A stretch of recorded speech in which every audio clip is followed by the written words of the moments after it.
Hello and welcome to our session on the future of responsible sourcing and connected risk management. I'm here with three guests today: Kevin Franklin, CEO of EiQ and the architect of EiQ's thinking on autonomous responsible sourcing; Kimberly Coffin, Global Technical Director at LRQA, who leads on connected risk management across food safety and responsible sourcing; and Liam Salter, CEO of Reset Carbon, who help brands measure and reduce their environmental impact across complex supply chains. Thank you all very much for being here.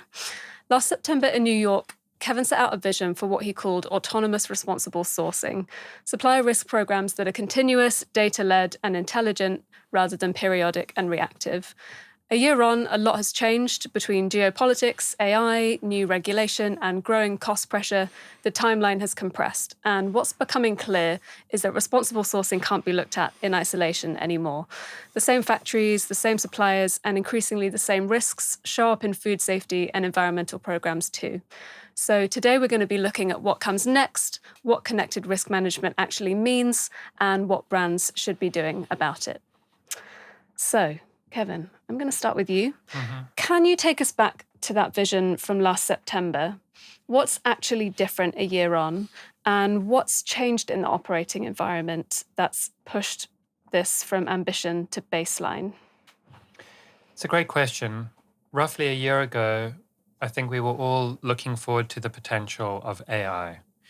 And it stimulated us to think of how we could integrate that into responsible sourcing, how we could move from kind of phase one of the responsible sourcing portfolio, which was largely all about audit, to phase two, which was risk-based program design, to where we are probably right now, which is the intelligent responsible sourcing paradigm. So risk-based program design, leveraging data and analytics, connected to audits, self-assessment questionnaires, corrective action plans, and then how we can automate all of that by essentially joining the dots between each of those as a seamless end-to-end workflow with real-time data flows from one part to another, and also to clients' own buying platforms, in and outbound APIs. Now, a year ago, that felt innovative and new. But over this last 9-12-month period, the bar's risen. Right. Not only are a lot of other companies doing this, a lot of other organizations doing this, but companies expect APIs. They expect real-time data flows. They expect to leverage and use data as part of their decision-making. So I think the bar's just risen across the board, but equally to one of your earlier comments, the geopolitical landscape has shifted significantly. The bar around the regulations has also risen significantly. It's become much more challenging for businesses. We have UFLPA, withhold release orders. We have the corresponding regulations in China, 835 and 834, most materially. We have the forthcoming European Forced Labor Act. So there's a lot of regulation, which has really risen the bar there quite significantly, made it tougher and more complicated for businesses. And then there's a lot of cost pressures that companies are facing today that come from really operating in that same landscape. And this has put pressure on responsible sourcing programs, their design. And it really has made us rethink what our value proposition is and how we can meet the needs of the market. And those needs have changed. And then you described the next phase as responsible sourcing 3.0. So not a replacement for what brands already have, but 3 layers on top of it. So could you walk us through what those layers are and where a typical brand sits on that today? Yeah, absolutely. It's a really good build on the previous question, actually, right? So when I say those needs have changed, they've changed from the first layer, which is around connectivity, right? So that first layer is all about how do we connect the workflow from risk-based to audits or SAQs or CAPs or worker surveys or grievance mechanisms. How do we bring all of that together? And how do we connect it all such that a data point that flows in through a risk and a sentinel or adverse media finding leads to a request for an audit, and then any findings from there are addressed through corrective actions, as well as obviously linked to companies' buying platforms, right? So as we were saying before, so how do we connect all of those dots together? And how do we also work across different audit paradigms? So we have a concept of equivalency, which is where we can ingest audits from multiple different external audit schemes such as SEDEX or BSCI or many other equivalent audit programs, but harmonize that into a common underlying data infrastructure. It's all about data, right? And leveraging that data in ways where it has a currency that is common and consistent and can flow real time. So that's layer one, right? Is the connectivity. And that's very closely connected to the table stakes piece of autonomous responsible sourcing. But it's not enough, right? Because this new landscape that clients are operating in means they need to go beyond that, right? They need to think about how they can make the tools they already have sharper. So sharpening the existing toolkit is layer number two. That means taking your existing audits and squeezing out everything you possibly can from that audit. And that's not by just adding more questions. That's exactly what the industry has been doing for the last 15 to 20 years. Add more questions, train auditors over and over again. This hasn't helped to improve audit quality. What we need to do now is leverage AI, put that into the audit tool, make sure that through the AI in the audit tool, we are real-time triangulating audit results, we are real-time checking audit findings, we are real-time translating and generating audit reports and generating caps. So we're actively looking today at how we can build all of that into one of our tools, which is our ERSA, our Enhanced Responsible Sourcing Assessment 4.0, right? It will include real-time AI in the audit environment to sharpen and improve the audit process, generate a better audit quality, and also ensure it's more efficient and effective, which means the auditor can get it done in the time they have and not try to write up reports 2 or 3 days later once they've forgotten the experience they had on site.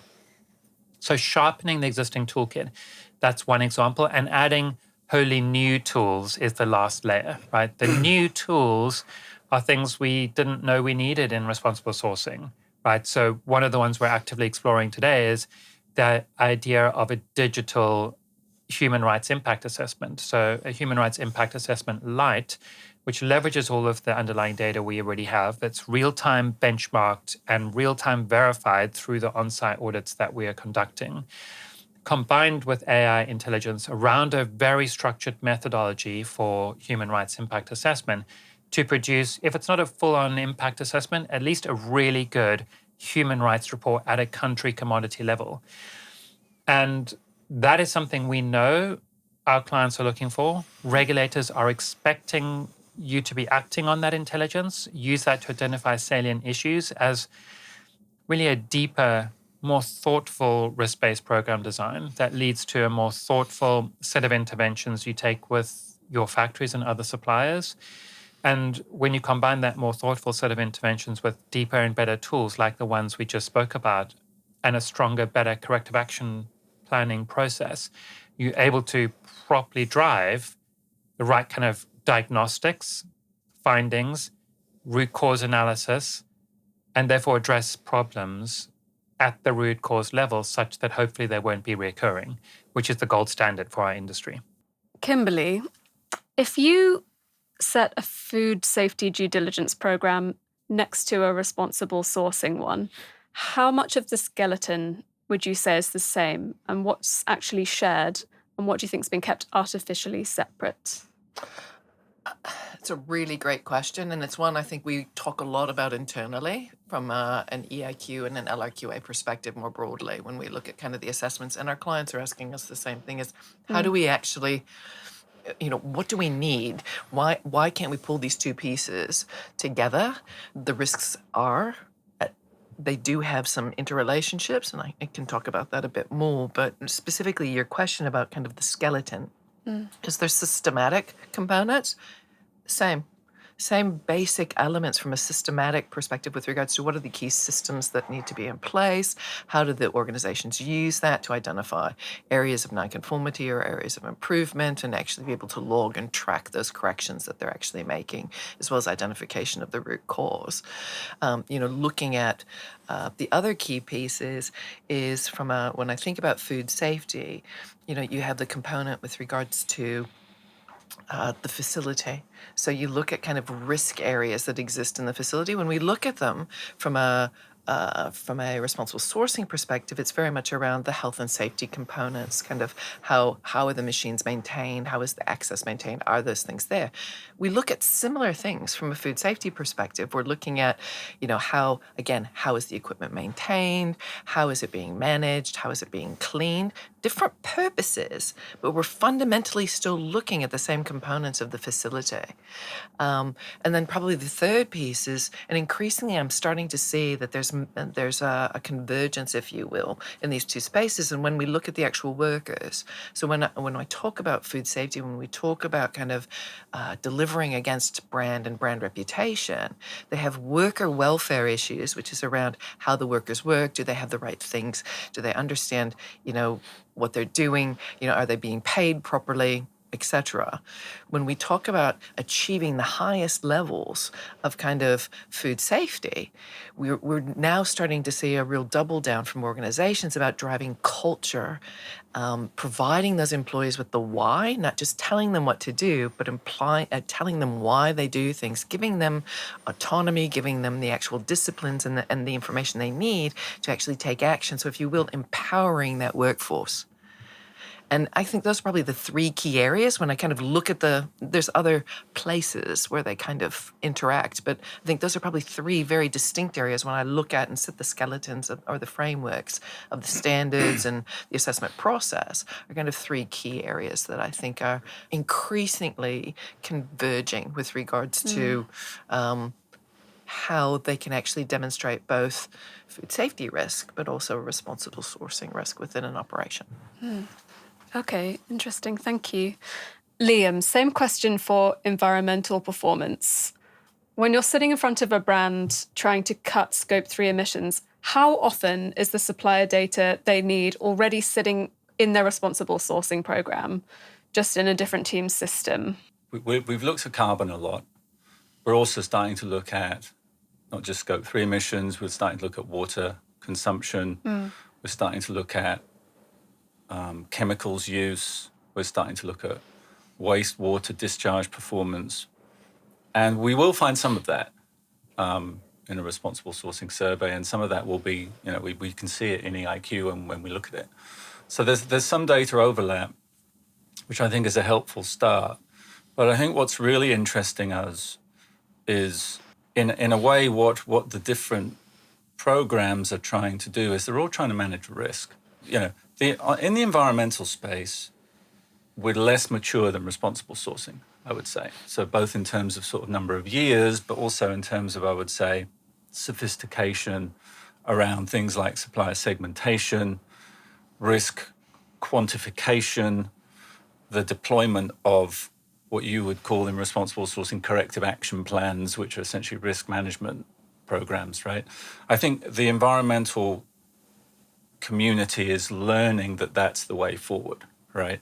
And shifting, what we saw recently was a shift from sort of very aspirational, bold environmental targets, which actually a lot of brands were failing to implement properly across their supply chain because they were too hard, to a more conservative approach that's driven by a business case, that's driven by a concept of avoiding risk.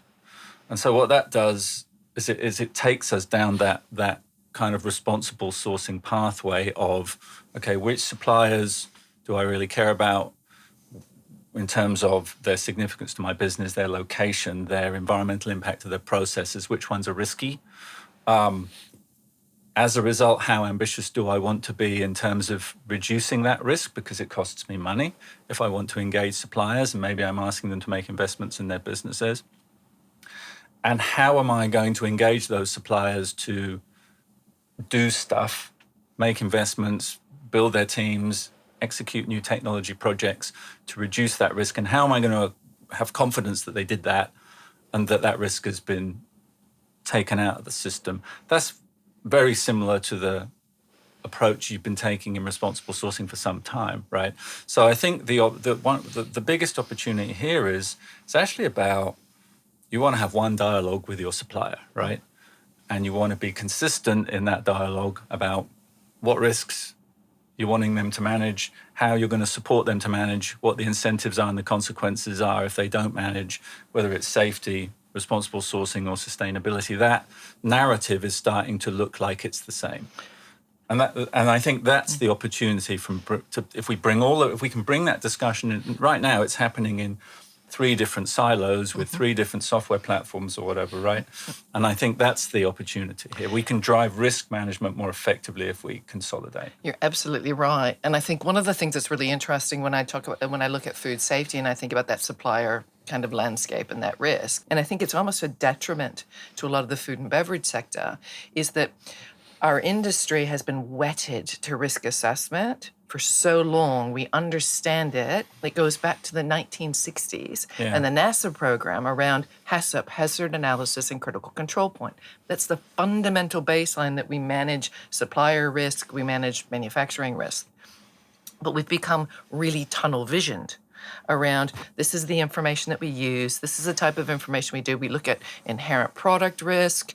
We don't necessarily look at supplier risk, the holistic supplier risk. And there's this sharp shift that is now changing in the industry that says, yeah, we know what the material risk is, but we need to understand many more dynamic pieces to actually pull that together. And I think that's one of the things that in responsible sourcing, this whole, I don't want to say notion, this whole concept of multifaceted risk and actually looking then at how do we segment our suppliers, not just call them high, medium, low, high, medium, and likelihood of hazard occurring to high, medium, and low. And we kind of work out what they are. We actually physically start to look at what is the various data streams that we have, how do we pull that information together, and how do we use that not just to set in a mark in the sand, either when we identify a new supplier, which is common, or on an annual basis because the standard tells us to do that, but how do we actually monitor that supplier's performance and use that to actually give us this ongoing dynamic type of risk that then informs, back to Kevin's point, how do we then make the tools dynamic with regards to how we manage that risk? And I think, we're really good at risk from a food and beverage manufacturing perspective, but I think we're rethinking, whereas you're learning. We're rubbish at risk on a sustainability perspective, and because we haven't been thinking about it like that. But I think what we are very good at is data gathering. And environmental data is relatively easy to gather, actually. You can automate it in a lot of cases, take it out of meters and so on. Yeah. And it was interesting you said, the response to kind of perceived shortfalls in our approach is to add more questions. Yeah. And I think sustainability's done that, right? And we're taking so much data out of suppliers in some sectors, and we're not really using a lot of it, to be honest. So data collection, to be honest, has become a little bit performative. One of the things that we need to do, and I think this is what our technical team is working on, is to say, okay, well, which KPIs really correlate with risk, right? Because I can ask 1,000 questions, but actually a relatively small number of KPIs can be used to evaluate, are my carbon emissions high, medium, or low for a facility of my type?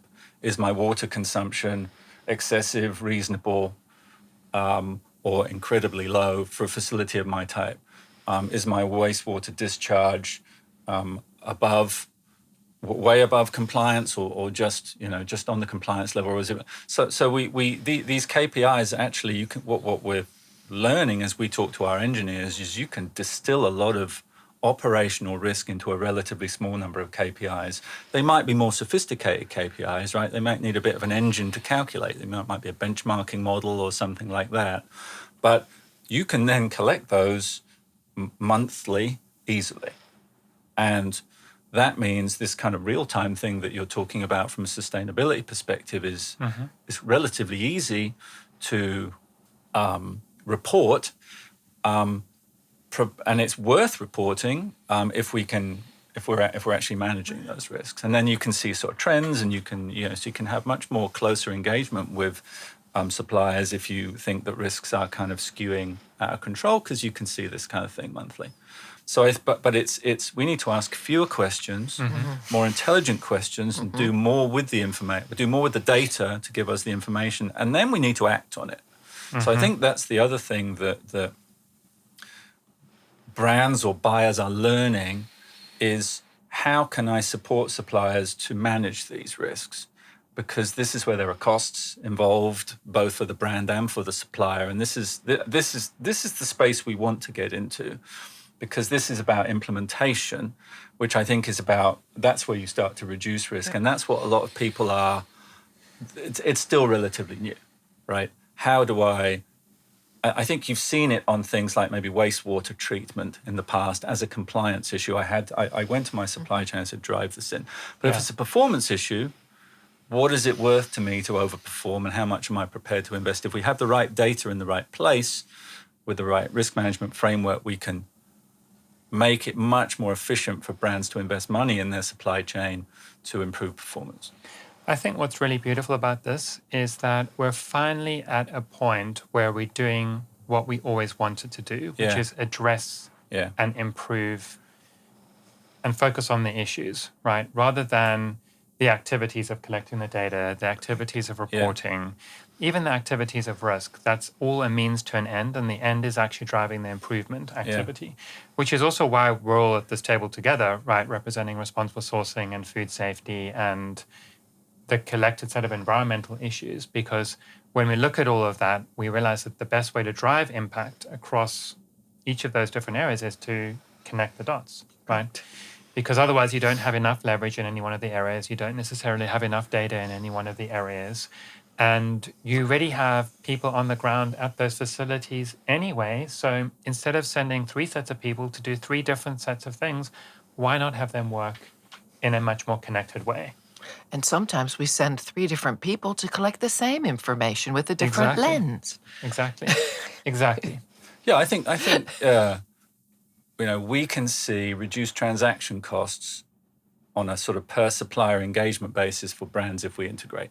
Yeah. And actually, we see it within sustainability. If you integrate carbon, chemicals, water, wastewater, waste or whatever into one methodology, you unlock a lot of synergy. Like you unlock technical synergies at the plant level because these issues need to be managed together, but you also unlock a cost saving because you send fewer engineers, fewer times to fewer sites. They just do more when they get there. Correct. And I think this requires us to do a better job. This is where AI comes in for us, is technical tooling that helps engineers. It's a stronger back office, basically. More, so you can send your energy engineer, he'll collect the chemical stuff, and you throw the chemical stuff into the AI engine in the back office, and then he'll get the insights he needs to do that part of the work, or she needs to do that part of the work. So I think, the implementation piece is really the unpack now that we're excited to try and learn how to do. But it's very, very clear that we can drive cost savings for brands on a per site basis if we pull all of these issues together and look at problems in an integrated way. I would just say also that is the hard work. Yeah. Right. And in some respects, the cynic in me says there's quite a lot of the market that may have been comfortable doing the easy work, having the pilot projects, doing the reporting, coming up with another strategy, right? That was the easy work. And actually the huge opportunity that comes with AI in many respects, ironically, none of us expected it, right? But this is what AI can really do well. It can help with planning, it can help with strategies, it can do all your benchmarking, it can do a lot of these activities. Yep. And what it leaves you with, by the way, that's not easy. You have to work hard with AI to architect it such that it does those things well, but it can do those things. And if you work well with it, you can get those outputs much faster than you would have done before. What it cannot do is drive environmental improvement in a factory, right? So ultimately, what happens is very quickly, a lot of those strategy, planning, reporting activities start to go away and you're left with the hard work. Yeah. But that's what you should be spending the resources exactly. and the energy is on those hard things to do, because that's where you actually get the impact. Exactly. And we focus so long on compliance, I know in the area of food safety, is that it's about, and we talk a lot about it, it's become tick box exercise. We've got all this information, we don't do anything with it, but it was all about just demonstrating compliance. Mm-hmm. And I think it's because it was the easy way to say, yeah, okay, we've checked and everything's okay, right? But because of the number and nature of recalls and incidents that we've seen, it's not so much the number is increasing, but it's the impact of those that are increasing. When I look at food recalls, is they're bigger in volume, they spread more widely across the globe, and so it's those incidents are actually starting to tell us a story about. And everybody says, well, what we're doing isn't enough. What we're doing is we're not using the actual outputs of that process to actually inform where we should be targeting resources so that we can actually have an impact on the significant number and nature and size of incidents that we're seeing from a food safety perspective. Absolutely right. So in some respects, you're using maybe the right tools to tackle the wrong things or the wrong tools to tackle the wrong things, right? Because if you think an audit is going to answer that question, it isn't, right? It will help you to diagnose it. It's definitely something you have to have in your program. But at the end of the day, you want the improvement work, right? The culture change in the facility, in the supplier, and you want the energy and emissions reductions. And you want them, from a responsible sourcing perspective, you want to actually increase that ethics of the particular operations. Right. You want wages, working hours to be addressed. You want to reduce the number of health and safety incidents. Absolutely. Right conditions. Absolutely. I think one of the key issues in terms of so we're thinking now about, okay, how do we build the service to deliver the level of on-site technical support to drive risk down at a price point that's affordable in the markets that our customers are sourcing or manufacturing product in.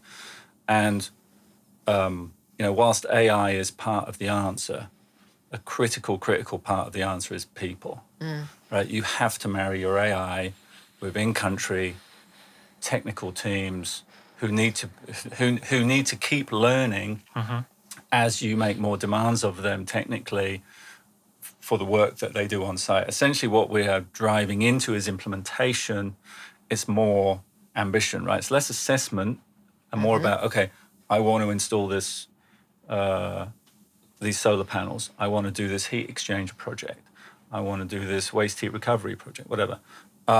This is a level of technical demand that is higher than it used to be for our teams, and we have to respond to that. But I think, so you've got to marry the AI with the people. And I, without the people, the AI just gets you to another sort of report or data set. Doesn't take any risk off the table. So, and I feel like we're all a little bit obsessed with AI at the moment, and it's genuinely useful. We have to understand very clearly the role and what you build around it to drive the outcomes that we need. 100%. Yeah. It isn't going to address some of the biggest challenges that we face as humanity, right? And sat around this table from a connected risk management perspective, if we look at something like climate stress, heat stress, water stress, pick any one of those topics, right? Heat stress. A lot of countries around the world are feeling heat stress this summer. In a factory, that manifests as people fainting, overheating, potentially reduce cognitive ability, which can lead to accidents, right? So heat stress manifests from a connected risk management perspective, responsible sourcing very clearly. Same for food safety, right, Kimberly? Absolutely. So when I look at and I think about heat stress, it is the key cause for what I refer to as agricultural migration, which means that we're not able to grow the things in the places that we've always grown them. So it's actually migrating where we can actually grow the things that we actually need to eat and that we need to source as kind of the inputs to our manufacturing process. The second piece is it's having a definite impact on not only kind of pathogenic prevalence and pest prevalence, but the ecology of those as well, which I'm not going to get too technical. But it's not just there's more pests in places where we didn't expect them, but the actual ecology, so their viability, their virility is actually being impacted as well in a very negative way that can cause us foodborne illness issues. And I think the one that is probably my personal favorite because it's the one that we don't actually probably think about is from a transport perspective. So and cold chain management. So a lot of our food and our most dangerous food that we consume is goes through a cold chain, is actually distributed through a cold chain. And if you think about the impact of heat stress on, just think about your home air conditioner and how much it needs to labor when it's really hot and it's not used to it. We need to actually think about that not only in warehouses, trucks, and are the trucks the right one? And at the same time, from a climate perspective, we're often looking at alternative mechanisms to actually run those vehicles or to run those warehouses. And so it's around, what is the impact of the changes we're making to do the right thing from an environmental perspective, coupled with the heat. And we need to make sure that we've gone through really strict, highly technical validation processes. And these are exactly the issues I think we're going to be discussing more. Exactly. Right? Because heat stress is not a topic we've discussed that much in responsible sourcing, for sure. We've discussed some of the outcomes of heat stress. Yeah. And the more we kind of sit in the same room, we think connected risk management, I think we'll be talking about what are those congruent issues. Absolutely. What are these bridge issues, the things that emerge as like common denominators, right, across a whole bunch of outcomes? Because if we go after those topics, right, the impact of our work is not just tripled, but probably much, much more than that, right, in terms of the benefit that it might achieve. So I'm waiting to see what are the other things, right? We've got heat stress, we've got climate stress, we've got water stress. But there's a lot more than that, right, that is still waiting to emerge.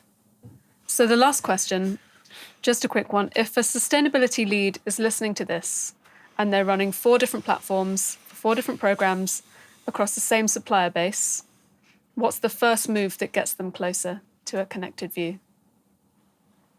Data. Connect your data. The first move is figure out where the data is sitting from each of these different systems and try and connect it together. This, by the way, is not necessarily a simple activity. Less companies than we might think have a fully harmonized data lake warehouse, have a fully harmonized data architecture. But this is a thing to go after, right? It should be the case that from now on, all of your data is connected. When we're talking about supplier X, you've got access to all of the responsible sourcing data, all of the food safety data, all of the environmental data, all of the business data. The more you can harmonize, link all of your data into one environment, that is where the real benefit is from my perspective. Yeah, and look, from my perspective, is just talk to each other. Because quite often we find, and we always say that in that space of kind of the food safety, quality, brand reputation, because we're talking about the product, we're talking about the factories, we have heaps of data. And to your point earlier, Liam, we have lots of data. We don't even know why we take it, but we got it, right? So from a sustainability perspective, because those food safety, quality, brand people have been in place and they've had systems in place, and we've been managing this much longer than comparable responsible sourcing or climate. Go talk to those technical people. The number of times that I see that sustainability or the responsible sourcing teams don't actually connect to the guys that are collecting all of this data. They monitor wastewater for quality and for efficacy of the actual processes. They're looking at temperature control. Talk to each other, because they don't. Yeah, I think we would suggest look across the programs and identify what risks you're managing at the moment and what risks you want to manage. So is that enough? Is it too much? So be very focused on what risks are valuable to my business that I really need to manage, and across the 3 areas, distill those out. And then from that, you can have a look at your data collection strategy and see, is it fit for purpose? Is it over-engineered? And to Kevin's point, that's when you can bring all.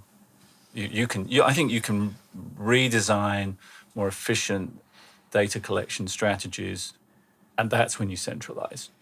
So if you can rationalize and centralize, then you get a double efficiency opportunity, because you stop collecting data that's a waste of time, and you do it all with one kind of sort of mechanism.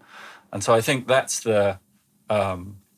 one of the things I think we expect to learn more about in the next 12 months is how the different teams are looking at risk, what the synergies are between those approaches, and how we can perhaps integrate those into a single sort of overview. And then that then I think drives everything else. It's a really good point. Ultimately, we've all put ourselves into boxes that we've been living and working in for many years, and we're going to have to fight to get out of them, actually.